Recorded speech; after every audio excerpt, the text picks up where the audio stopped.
My friends, welcome back to the channel Ashish sir. आज के इस वीडियो में हम बात करने वाले हैं ओसी के वन शॉट लेक्चर के चैप्टर नंबर 3 के बारे में, जिसका नाम है एंटरप्रेन्योरशिप डेवलपमेंट।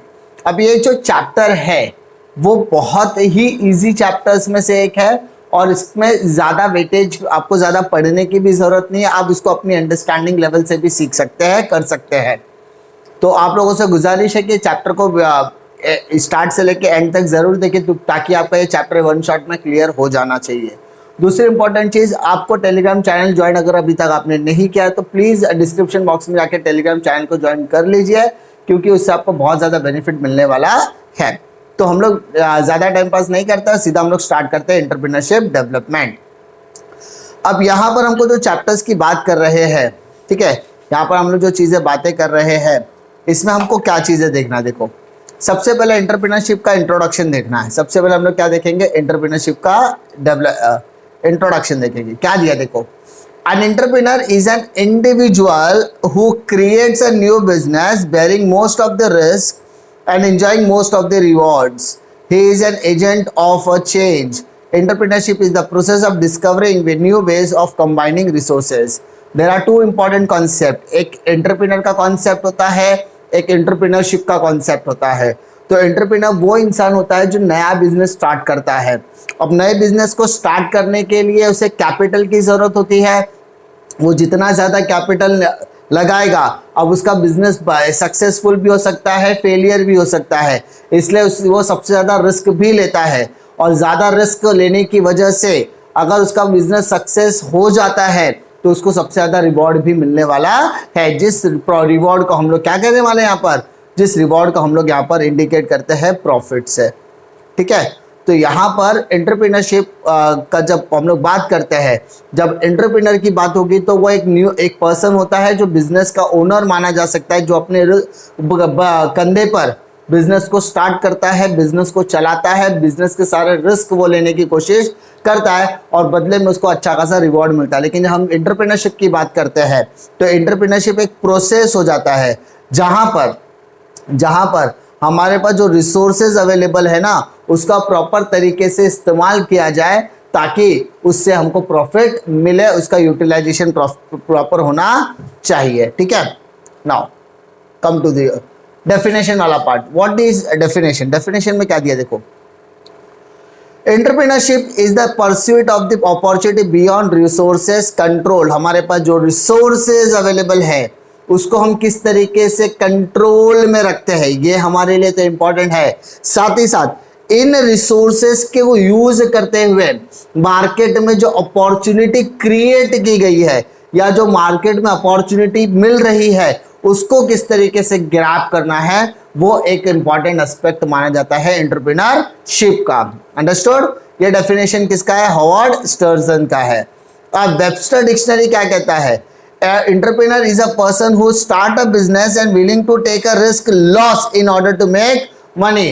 यानी एंटरप्रेन्योर वो इंसान होता है जो बिजनेस स्टार्ट करता है और उसको पता होता है बिजनेस में नुकसान हो सकता है, होगा नहीं, हो सकता है, क्योंकि पैसा बनाते समय अगर आपको फायदा मिल रहा है तो आपको नुकसान भी हो सकता है। In order to make the money if there is a chances of profit, so simultaneously उसमें लॉस मेकिंग के भी चांसेस होते हैं। तो वेबस्टर डिक्शनरी बोलता है जो प्रॉफिट और लॉस दोनों के लिए तैयार होता है उसे हम क्या कहते हैं? एंटरप्रेन्योर कहते हैं, ठीक है। अब आ जाओ नेक्स्ट, व्हाट इज कैरेक्टरिस्टिक्स। अब क्या है फीचर्स? सबसे पहला फीचर्स आपको दिख रहा है यहाँ पर, highly optimistic. Sir highly optimistic का मतलब क्या होता है? फ्यूचरिस्टिक हम लोग बोल सकते हैं कि भाई साहब जो एंटरप्रेन्योर होता है ना, इज ऑलवेज थिंक पॉजिटिव। वो हमेशा सिर्फ और सिर्फ पॉजिटिव चीजों के बारे में बात करता है, वो निगेटिव चीजों के बारे में बात नहीं करता। उसे पता है बिजनेस में लॉस हो सकता है, लेकिन वो लॉस के हिसाब से बिजनेस स्टार्ट नहीं करेगा, वो प्रॉफिट मेकिंग के लिए बिजनेस स्टार्ट करेगा। He should be always hopeful and confident about the market situation even in a tough time. उसे पता होता है कि भाई बिजनेस में नुकसान हो सकता है, बट तो भी इस टफ टाइम में अगर मैं पॉजिटिव अप्रोच के साथ बिजनेस करूंगा, बिजनेस मुझे पता है कि मैं इस चीज को झेल सकता हूँ, इस पर्टिकुलर टफ टाइम को मैं बेयर कर सकता हूँ, क्योंकि बाद में अगर ये टाइम निकल जाए तो उसके बाद मुझे प्रॉफिट ही प्रॉफिट होने वाला है। Next, take risk. क्या लेने का? रिस्क लेने का। भाई साहब, जो सक्सेसफुल बिजनेसमैन होता है ना, जो सक्सेसफुल एंटरप्रेन्योर होता है, उसको पता है कि भाई बिना रिस्क के हम कुछ कर सकते नहीं है। अगर आपको रिस्क लेना है तो आपको सक्सेसफुल बनने से कोई रोक नहीं सकता। आपने आपने वेब सीरीज देखी होगी स्कैम 1993, उसमें एक इंपॉर्टेंट और सबसे अहम लाइन है, रिस्क है, ठीक है, तो इश्क है। याद है वो लाइन? सिर्फ ये एक सेंटेंस, एक डायलॉग, एक इम्पैक्टफुल डायलॉग डिलीवरी नहीं है, ये लाइफ है कि if you take the risk, तो रिस्क लेने के बाद आपके अंदर जो करेज होता है वो आपको एक बोलता है कि नहीं भाई रिस्क ले ले, क्योंकि रिस्क लेने से आप या तो आर या तो पार, यानी आप सक्सेसफुल या फेलियर। क्योंकि सक्सेसफुल और फेलियर ये दो जर्नी, ये दोनों एक दूसरे के ऑपोजिट है, लेकिन ये दोनों को खत्म करने का काम, ये दोनों में से कोई एक चुनने के लिए आपको रिस्क तो लेना ही पड़ेगा।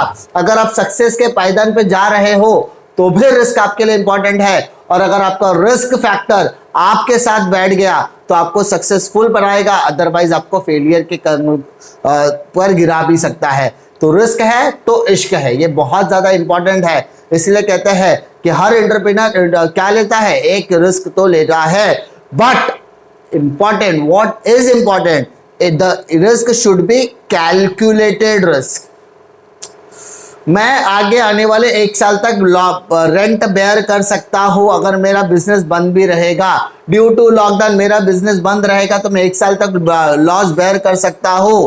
ये मेरा कैलकुलेटेड रिस्क है कि मुझे पता है कि मेरी रिस्क टेकिंग एबिलिटी कितनी है, जिससे मेरे घर पर कोई फर्क नहीं पड़ेगा, मेरे घर पर क्रेडिटर्स की लाइन नहीं लगेगी, मेरे घर पर लेनदार नहीं आएंगे पैसा लेने के लिए। ये मेरा कैलकुलेटेड रिस्क है। सिंपल। Next, flexible. जो एंटरप्रेन्योर होता है वो it should be a flexible mindset. भाई उसको पता है कि सिचुएशन कैसे भी हो सकती है।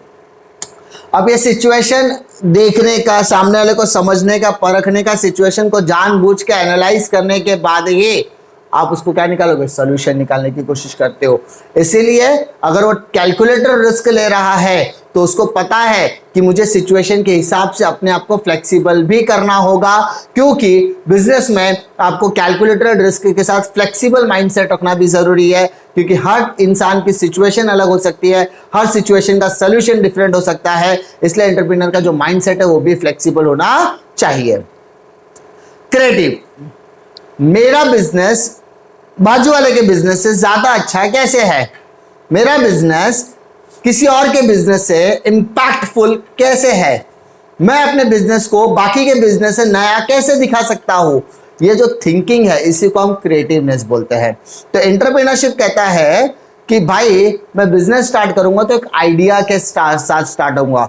तो ये आइडिया जो होता है ना वो इंपैक्टफुल होना चाहिए, वो एकदम क्रिएटिव होना चाहिए। To be successful you need to always be thinking of new ideas and better ways of doing things. अगर आप लोगों को याद होगा तो आप लोगों ने शाहिद कपूर की एक मूवी देखी होगी, बदमाश कंपनी। आई होप आप लोगों ने देखी होगी। बदमाश कंपनी में एक डायलॉग है कि कोई भी धंधा पैसे से बड़ा नहीं होता है, बड़े आइडिया से बड़ा होता है। मतलब कोई भी बिजनेस में पैसा तो जरूरी है, कोई भी बिजनेस में पैसा तो जरूरी है। वी कैन नॉट इग्नोर कि capital is not important, but किसी भी बिजनेस को बड़ा करने के लिए एक बिजनेस आइडिया का होना जरूरी है। तो ये जो छोटे छोटे मूवीज के डायलॉग्स है ना बॉलीवुड में, वो आपको कुछ ना कुछ सिखाने का काम जरूर करते हैं। तो जैसे हम लोगों ने बताया रिस्क टेकिंग फैक्टर, तो वो स्कैम 1990 में उसने क्लियरली मेंशन किया है, रिस्क है तो इश्क है। वैसे क्रिएटिव आइडियाज के लिए बदमाश कंपनी का डायलॉग, शाहिद कपूर का डायलॉग बहुत बड़ा इंपॉर्टेंट यहाँ पर सीखने को मिलता है कि कोई भी बिजनेस बड़ा पैसे से बड़ा नहीं होता है, बड़े आइडिया से बड़ा बनता है। तो आपके पास वो क्रिएटिव आइडिया, आपके पास वो थॉटफुल आइडिया होना चाहिए, आपके पास वो इनोवेटिव आइडिया होना चाहिए जो आपके बिजनेस को उस पर्टिकुलर कॉम्पिटिटिव मार्केट में पैर जमाने के लिए क्या करेगा? मदद में करेगा। Next, future oriented. नेक्स्ट आ जाओ बेटा, फ्यूचर ओरिएंटेड। अब फ्यूचर ओरिएंटेड का मतलब क्या था? आपका जो भी बिजनेस होगा ना वो फ्यूचर के हिसाब से होना चाहिए। किसके हिसाब से होना चाहिए? फ्यूचर के हिसाब से होना चाहिए। एंड आप जो भी काम करो ना वो फ्यूचर ओरिएंटेशन के साथ होना चाहिए, क्योंकि हमें बिजनेस को आगे ले जाना है ना कि पीछे। तो बिजनेस का गोल होना बहुत ज्यादा जरूरी है, और जब हमको मकसद पता होता है तो हमें पता है उसको पाने के लिए हमें क्या चीजें करनी पड़ेगी। Next, self confidence. भाई साहब, आप बिजनेस में कितने भी बड़े बन जाओ, अगर आपके पास कॉन्फिडेंस नहीं है ना तो बिजनेस में कोई आपको खड़ा नहीं करेगा। मैंने कहीं पर एक छोटी सी स्टोरी पढ़ी थी कि एक बिजनेसमैन था, उस बिजनेसमैन का पूरा बिजनेस, पूरा कारोबार आग की लपेट में आ गया था, पूरा बिजनेस जल के खाक हो गया था। लेकिन वो बंदे का कमिटमेंट देखो, उस बंदे का कॉन्फिडेंस लेवल देखो, वो पूरा बिजनेस जलने के बावजूद उसने उस बिजनेस के प्लॉट के आगे एक खंबा गाड़ दिया, उस खंबे पे एक बोर्ड लगा दिया, उस बोर्ड में लिखा था कि बिजनेस तबाह हुआ है, हिम्मत नहीं। मतलब किसी को अगर अभी भी विश्वास है कि हमारा बिजनेस खड़ा हो सकता है तो आइए और आप हमारी कंपनी में साथ दीजिए। ये सेल्फ कॉन्फिडेंस है भाई साहब। बिजनेस टूट सकता है, हमारा कॉन्फिडेंस टूट नहीं सकता, क्योंकि हर बिजनेसमैन एक पॉजिटिव अप्रोच के साथ ही बिजनेस करता है। अगर कोई भी बिजनेसमैन नेगेटिव अप्रोच के साथ बिजनेस करता है तो भाई साहब वो बिजनेस नहीं कर रहा है, वो अपने आप को धोखा देने का काम कर रहा है। Next, communication skill. अब किसी भी बिजनेस को नए मुकाम तक पहुंचाने के लिए communication skill plays a very very important role. अब बिजनेसमैन जो होता है ना, वो सिर्फ और सिर्फ बिजनेस की चार दीवारी में नहीं बैठा होता है, वो बहुत लोगों से कम्युनिकेट करता है। कस्टमर से कम्युनिकेशन करना, गवर्नमेंट ऑफिशियल से कम्युनिकेशन करना, एम्प्लॉयज के साथ कम्युनिकेशन करना, उसके बाद जो सप्लायर आता है उसके साथ कम्युनिकेशन करना, बैंक के साथ कम्युनिकेशन करना, इन्वेस्टर के साथ कम्युनिकेशन करना। तो उसके पास जो आइडियाज है, उसके पास जो प्लान्स है, वो सभी लोगों को समझाएगा, वो सभी अपने विजन को लोगों के साथ शेयर करेगा। तो उसके पास वो कम्युनिकेशन स्किल होनी चाहिए। There should not be a gap between communication, दोनों के कम्युनिकेशन में कोई गैप नहीं होना चाहिए। दो पार्टियों के बीच में जब वार्तालाप हो रहा है, दो पार्टियों के बीच में जब बातचीत हो रही है, तो उसमें किसी भी तरीके का मिसकंसेप्शन और मिसकम्युनिकेशन नहीं होना चाहिए, क्योंकि बिजनेस को उससे क्या मिलेगा, नुकसान मिलता है। आई होप आपको फीचर्स में कोई भी दिक्कत नहीं है। अब यहाँ पर जो क्वालिटीज वाला पार्ट है ना, ये इस साल के लिए रिड्यूस किया गया है, इसलिए हम लोग इसको फिलहाल नहीं करते, ठीक है। अब हम लोग आगे की तरफ बढ़ते हैं, नेक्स्ट क्वेश्चन की तरफ बढ़ते हैं। फंक्शंस ऑफ एंटरप्रेन्योर, यानी एंटरप्रेन्योर को क्या काम करना चाहिए। फंक्शंस ऑफ एंटरप्रेन्योर, देखो भाई साहब, एंटरप्रेन्योर का क्या क्या फंक्शंस होता है। पहला फंक्शन उसका है इनोवेशन। मेरा बिजनेस भाई साहब किसी और के बिजनेस से नया कैसे है, मेरे पास जो भी इस रिसोर्सेज अवेलेबल है, मैं जो भी गुड्स में डील कर रहा हूं, मैं जो भी सर्विसेज में डील कर रहा हूं, वो कंपटीशन लेवल पर कॉम्पिटिटिव है क्या, मेरा बिजनेस बाजू वाले के बिजनेस से नया है क्या, मेरे पास जो गुड्स है, मेरे पास जो सर्विसेज है, क्या मैं उसको बेच सकता हूं क्या, कस्टमर मुझे मेरे गुड्स एंड सर्विसेज को हाथों हाथ कैसे लेंगे, ये इनोवेशन है। अगर आपके विजन में, अगर आपके विजन में क्लैरिटी है तो आपको पता चलेगा कि भाई साहब हमें एक नए प्रोडक्ट के इनोवेशन की जरूरत है, उसी को हम क्या कहते हैं, इनोवेशन। Next, risk taking. हमने जो फीचर्स पढ़े ना, उसमें मोस्ट ऑफ द पॉइंट यही सब आएंगे। अभी जो एंटरप्रेन्योर होता है ना, वो एक ऐसे प्रोसेस के दरमियान गुजर रहा है, वो एक ऐसे प्रोसेस का हिस्सा है जिसमें रिस्क टेकिंग एबिलिटी बहुत ज्यादा इंपॉर्टेंट है। क्योंकि बिजनेस में आप मुझे 100 रुपए क्यों दोगे, if you are giving 100 rupees to me, आप मुझे 100 रुपए दे रहे हो तो उसके पीछे भी आप रिस्क ले रहे हो। अब वो रिस्क, अगर आप मैं 100 रुपए लेके भाग गया तो इसका मतलब आपका 100 रुपए डूब गया, तो वो लॉस हो गया। लेकिन अगर मैंने आपको वही 100 रुपए लेकर मैं आपको 100% फेथ के साथ पूरा का पूरा लेक्चर कमिट करके पुट ऑन कर रहा हूँ, तो यानी आप मुझ पे क्या करोगे, भरोसा करो, तो risk taking ability will be going to convert into the next level. इसलिए कहते हैं कि भाई इंटेलिजेंट लेवल का जो एंटरप्रेन्योर होते हैं ना, वो हमेशा कैलकुलेटेड रिस्क लेने का पे विश्वास रखते हैं। Next, taking initiative. भाई साहब कोई नया आइडिया मेरे माइंड में आ गया, या मेरे एम्प्लॉइज के पास कोई नया आइडिया है और मुझे लगता है ये आइडिया बहुत हमारे लिए बिजनेस के लिए फायदेमंद हो सकता है, तो we have to take the initiative. क्योंकि हर बिजनेसमैन बिजनेस को बड़ा करने के लिए एक नए आइडिया की तलाश करता है, और वो आइडिया उसके दिमाग में आए या उसके एम्प्लॉइज के दिमाग में आए, इनोवेटिव आइडियाज होना जरूरी है। Organising resources. भाई साहब हमारे पास जो भी रिसोर्सेज अवेलेबल है ना, whether it is a man made resources, whether it is a physical resource है जिसको हम हमारे पास एटमॉस्फेयर में जो हमारे पास मैन है, मटेरियल है, मशीन्स है, मेथोडोलॉजी है, इन सारे रिसोर्सेस को एक जगह पर अरेंज करने से हमें डिजायर्ड रिजल्ट मिल सकते हैं। Next, identifying opportunities and prospects. भाई साहब बिजनेस है ना, बिजनेस है ना, इज ऑल अबाउट स्वॉट। अगर आप कितना भी बड़ा बिजनेस करो बेटा, अगर आप कितना भी बड़ा बिजनेस करने जा रहे हो, उस बिजनेस के अंदर है ना आपका स्वॉट एनालिसिस वेरी वेरी इंपॉर्टेंट। क्या इंपॉर्टेंट है? आपका स्वॉट, SWOT, strength, weakness, opportunity and threat. आपको आपकी कमजोरी पता है, वीकनेसेस पता है, तो उसको कम करने की कोशिश करो। अगर आपको आपकी ताकत पता है तो आप उसके अपने स्ट्रेंथ पर काम करो। लेकिन जब आप अपने स्ट्रेंथ और वीकनेसेस दोनों पर काम करते हो, स्ट्रेंथ को बनाए रखने की कोशिश करते हो, वीकनेसेस को ओवरकम करने की कोशिश करते हो, तो मार्केट में आपको अपॉर्चुनिटीज मिलेगी और उस अपॉर्चुनिटी को आपको हाथों हाथ लेना है। वही चीज है identify opportunities and prospects. Next, development of market. Market का development plays a very very important role. अभी आपको पता है कि बिजनेस के अंदर मार्केट का बहुत एक इंपॉर्टेंट रोल प्ले करता है। क्यों पता है? मार्केट में प्रोडक्ट कहाँ बिकेगा? सीधी बात है सर, अगर किसी भी कस्टमर है उसको सामान का वो मार्केट में जाएगा, सर्विसेज करना है मार्केट में जाएगा, तो ये वो मार्केट, तो हमें एक ऐसे मार्केट को डेवलप करना है जिसके अंदर हम रिसर्च करेंगे और कंज्यूमर के डिमांड के हिसाब से उसके डिमांड्स को फुलफिल करने की कोशिश करेंगे। यानी कंज्यूमर्स के डिमांड पर हम रिसर्च करेंगे एंड अकॉर्डिंगली हम लोग उसकी चीजों को फुलफिल करने का काम करेंगे। अंडरस्टूड? नेक्स्ट क्वेश्चन की तरफ आता है, कैरेक्टरिस्टिक्स ऑफ एंटरप्रेन्योरशिप, यानी हमारे एंटरप्रेन्योरशिप के क्या कैरेक्टरिस्टिक्स है।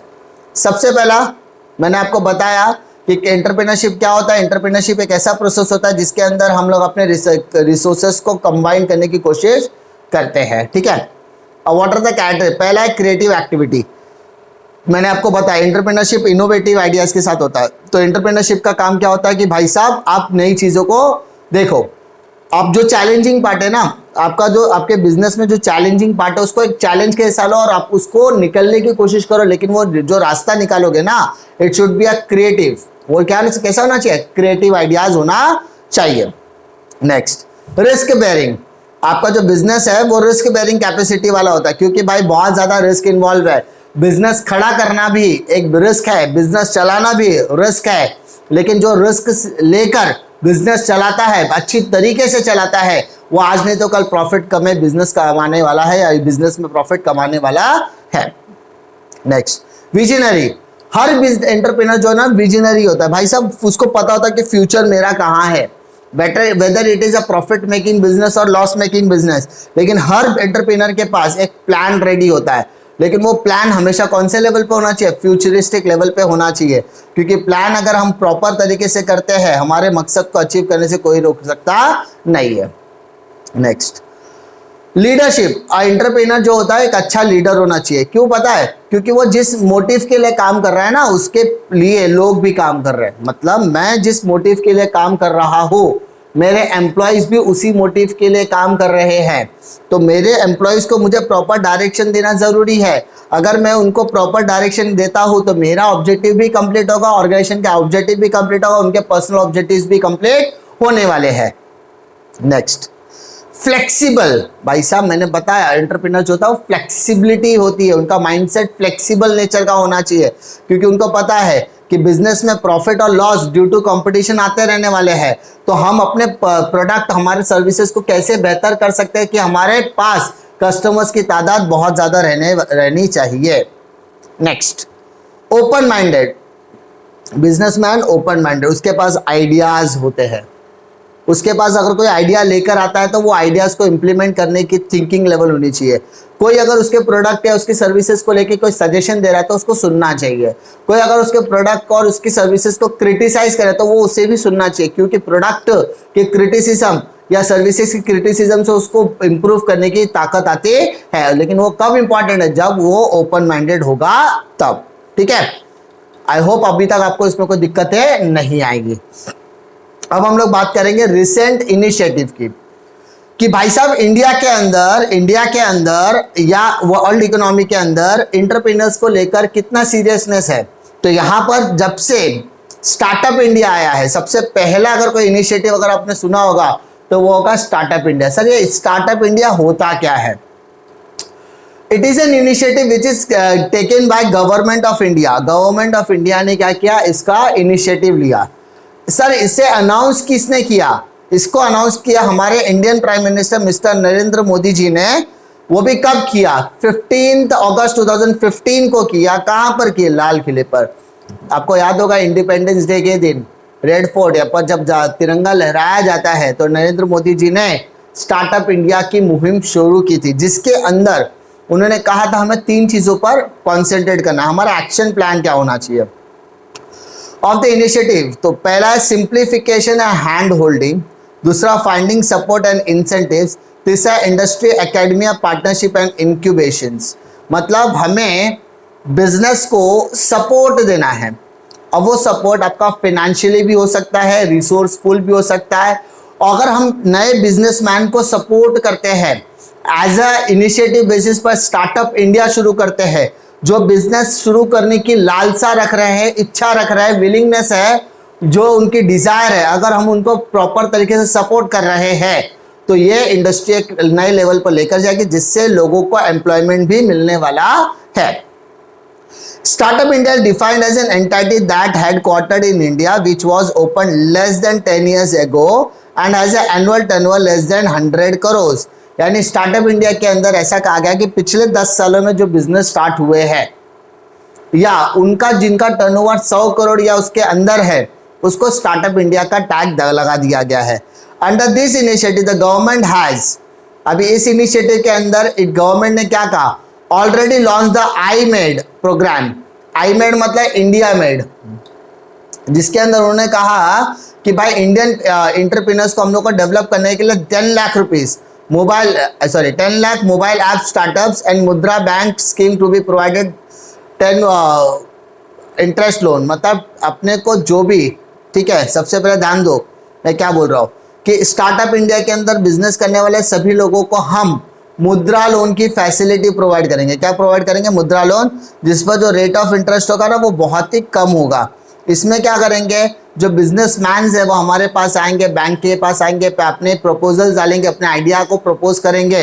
वो आइडिया अगर इम्प्लीमेंटेशन करने लायक है तो बैंक जो है उनको लोन प्रोवाइड करेगा at a low rate of interest. अच्छा, इसका पॉइंट क्या है?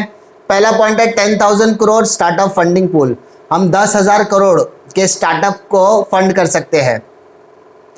सबसे पहला रिडक्शन पेटेंट रजिस्ट्रेशन फीस। अगर आपके पास कोई नया आइडिया है, आप उसको पेटेंट कराना चाहते हो तो भाई साहब उसके लिए भी आपका जो रजिस्ट्रेशन फीस है उसको रिड्यूस कर दिया गया। दूसरा, improve bank currency code to ensure 90 days exit window. उन्होंने बैंक करेंसी कोड में चेंजेस किया और 90 डेज का एक एग्जिट विंडो दिया। उसके बाद freedom from inspection of first 3 years of operation. आप जब नया बिजनेस स्टार्ट करोगे ना तो आपको 3 सालों तक कोई भी इंस्पेक्शन करने वाला आने वाले नहीं, there is no government intervention. उसके बाद free from capital gain tax from the first 3 operation. 3 साल के ऑपरेशन में आपका जो भी कैपिटल गेन है उसको भी हम इग्नोर करेंगे। सेल्फ सेटिस्फैक्शन कंप्लायंस, आप अपने खुद के लेवल पर रूल्स एंड रेगुलेशन, अपने मेथड, अपने सिस्टम को डेवलप कर सकते हैं। And new scheme to be provide IPR protection और टू स्टार्ट फर्म। आईपीआर मतलब इंटेलेक्चुअल प्रॉपर्टी राइट्स, यानी जो नए बिजनेस है उनके वो जो पेटेंट करवाते हैं ना, तो बड़ी बड़ी कंपनियां कभी क्या करती है, छोटे छोटे कंपनियों के आइडियाज़ को चोरी कर लेती है। तो इससे क्या होता है कि छोटे छोटे बिजनेसमैन को नुकसान होता है। तो उन्होंने आईपीआर प्रोटेक्शन भी स्टार्टअप इंडिया के तौर पर दिया गया है। ये सक्सेसफुल जैसे चल ही रहा था, उसके बाद इंडिया ने एक और इनिशिएटिव लॉन्च किया जिसका नाम है stand up India. Stand Up India was launched by Government of India on 5th April 2016 to support entrepreneurship among women and SC/ST communities. The scheme offers a bank loan between 10 lakhs to 1 crore for scheduled caste. Scheduled tribes are the women for setting up a new enterprises outside the farm sector.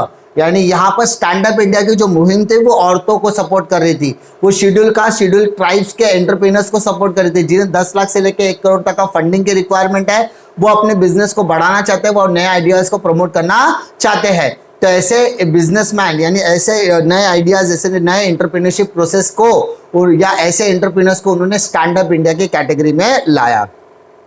इसकी eligibility simple उन्होंने रखा है कि सबसे पहला भाई आप SC schedule caste, schedule tribe या वुमेन कैटेगरी में होने चाहिए जिसकी उम्र 18 साल है उससे ज्यादा होनी चाहिए।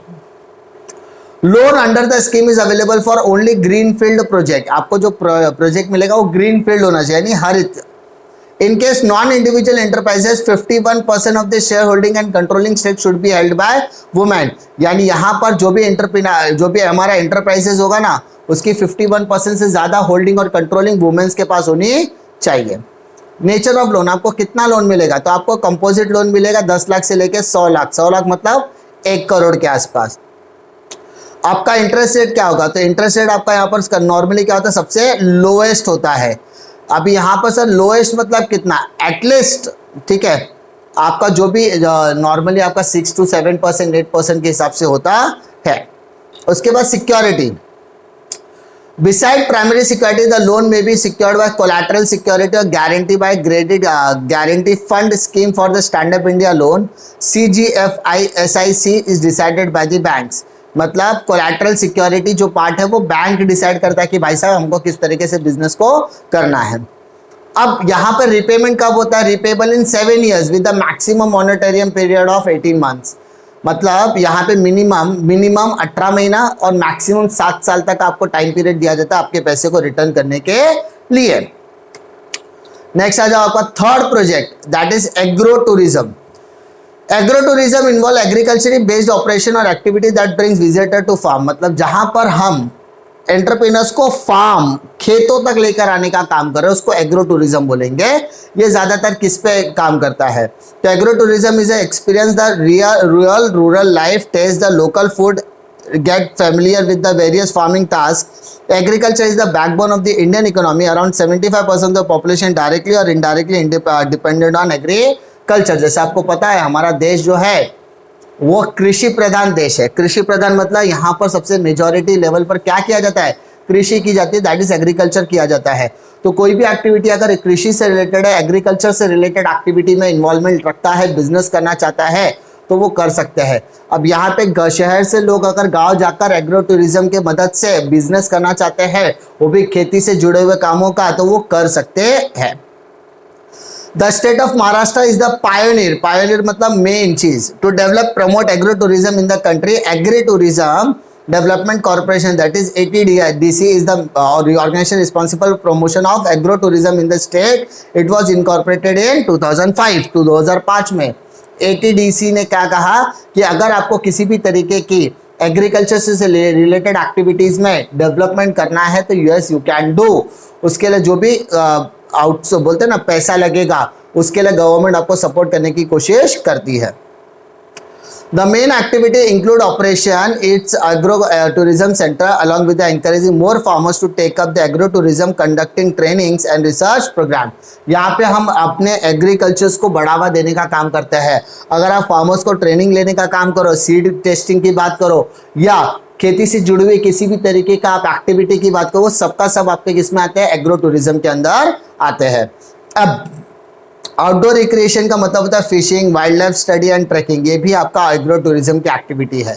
Educational experience like rice plantation, cooking experience in chulha, ये भी आपका एग्रो टूरिज्म का पार्ट है। मतलब चावल बनाना, चावल कैसे बोया जाता है, चूल्हे पर खाना कैसे बनाया जाता है वगैरह। Entertainment like celebration on various harvest related festival, जैसे आपने सुना होगा पोंगल सुना होगा, ओणम सुना होगा, आपने बैसाखी सुना होगा, जो खेतों से जुड़ा हुआ बोलते हैं ना फेस्टिवल है। ऑन फार्म डायरेक्ट सेल, आप सीधा खेती पर जाकर क्या कर सकते हैं? बेच सकते हो। तो ये सब क्या है आपके? ये सारी की सारी एक्टिविटी जो है वो एग्रो टूरिज्म का हिस्सा है। Next last entrepreneurship. अब ये एंटरप्रेन्योरशिप हमने पढ़ा था। अब इंट्राप्रेन्योरशिप। अब intrapreneurship is an employ who is tasked with developing an innovative idea or project with any company. He has access to resources, capabilities of an established company. ये एक employ होता है जो कंपनी के अंदर होता है, जिसका काम होता है इनोवेटिव आइडियाज को डेवलप करने का। मैं खुद का बिजनेस स्टार्ट करूंगा, मैं एंटरप्रेन्योरशिप, लेकिन मेरे पास खुद का बिजनेस स्टार्ट करने के लिए पैसा नहीं है, लेकिन मैं किसी और की कंपनी में काम कर रहा हूँ, उसकी कंपनी में जो भी नए आइडियाज आ रहे हैं उसको डेवलप करने की कोशिश कर रहा हो और बिजनेस को फायदा देने की कोशिश कर रहा हो, मेरे पास वो अथॉरिटी है कि मैं उनके रिसोर्सेस को प्रॉपर तरीके से क्या कर सकता हूँ, यूज कर सकता हूँ। तो entrepreneurs thinks out of the box and the possesses the leadership skill. The main difference between entrepreneur is that the latter takes the financial risk while entrepreneur does not have to invest any capital from his pocket. मतलब अगर मैं entrepreneur ENTRE entrepreneur की बात करूं तो वहां पर आपको अपने जेब से पैसे लगाने पड़ेंगे और बिजनेस शुरू करना पड़ेगा। लेकिन जब मैं इंट्राप्रेन्योर की बात करता हूं तो उसको अपने जेब से एक फूटी कौड़ी लगाने की जरूरत नहीं है। Entrepreneurship is the entrepreneurship of the existing organisation, मतलब मेरे कंपनी के अंदर ही जो मैं एंटरप्रेन्योरशिप की क्वालिटी यूज कर रहा हूं उसको मैं इंट्राप्रेन्योरशिप बोलूंगा। अरे मैं जिस ऑर्गेनाइजेशन में पढ़ा रहा हूं मैं उस ऑर्गेनाइजेशन को बढ़ाने के लिए कुछ इनोवेटिव आइडियाज पे काम करूंगा, वो हो गया इंट्राप्रेन्योरशिप। अब वही आइडियाज को मैं मेरे खुद के बिजनेस में लगाऊंगा तो वो एंटरप्रेन्योरशिप हो जाएगा। ठीक है, ये दो बेसिक डेफिनेशन है, ये बेसिक दो ऑब्जेक्टिव्स है। आई होप आपको इस चैप्टर में कोई भी दिक्कत नहीं आएगी। अगर आपको कोई भी दिक्कत आती है तो आप अपना कमेंट सेक्शन में कमेंट ड्रॉप कर सकते हैं। दूसरी इंपॉर्टेंट चीज, टेलीग्राम चैनल को जरूर ज्वाइन कीजिए क्योंकि वहां पर आपको डेली अपडेट्स मिलेंगे, साथ ही साथ आपको वहां पर टेस्ट सीरीज वगैरह भी प्रोवाइड की जा रही है at a free of cost. और डिस्क्रिप्शन बॉक्स में आपको वन शॉट लेक्चर्स की भी लिंक मिल जाएगी, साथ ही साथ अकाउंटेंसी का पूरा सिलेबस मैंने वहां पर फ्री ऑफ कॉस्ट पढ़ाया था, उसकी लिंक भी आपको वहां पर मिल सकती है जिसका आप एडवांटेज ले सकते हैं। उम्मीद करता हूं कि आपको वीडियो पसंद आएगा। अगर वीडियो पसंद आता तो लाइक करो, दोस्तों में जरूर शेयर कीजिए। इसी तरीके की वीडियो के लिए चैनल पे बने रहे। मिलता हूं मैं आपको अगले वीडियो में एक और नई जानकारी के साथ, तब तक के लिए जय हिंद।